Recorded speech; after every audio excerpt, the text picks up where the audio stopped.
Good morning, Kalukarb. It's a new day mga Kalukarb. So mamahaw ta. Sada kay timpo mga Kalukarb.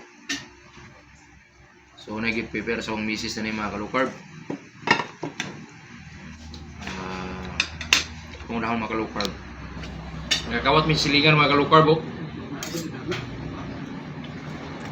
Talbos ng kamuti. Okay.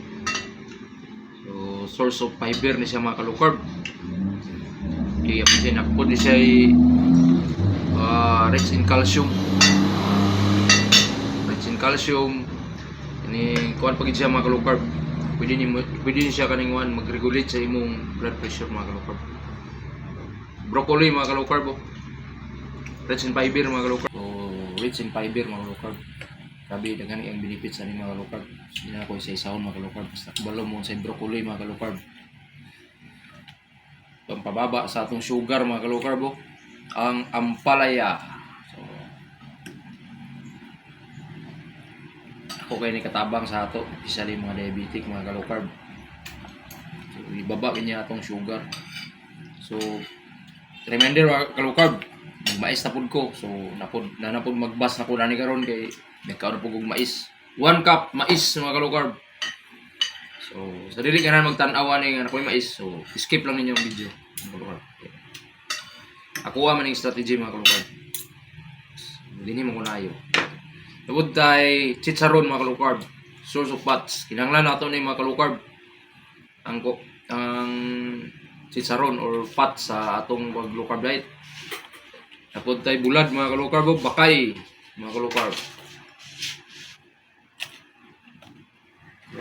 Source of protein mga Kalukarb, sunny side egg.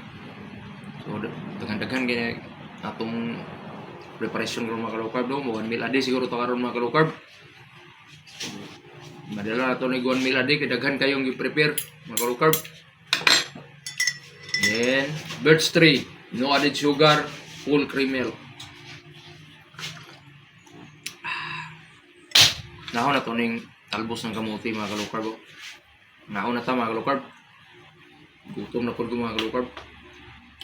14 hours fasting mga Kalukarb.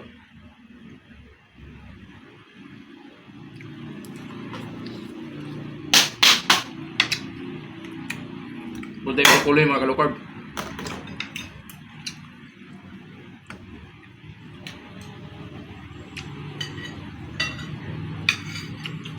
Paritan mo na itong charong mga Kalukarb. Hindi lang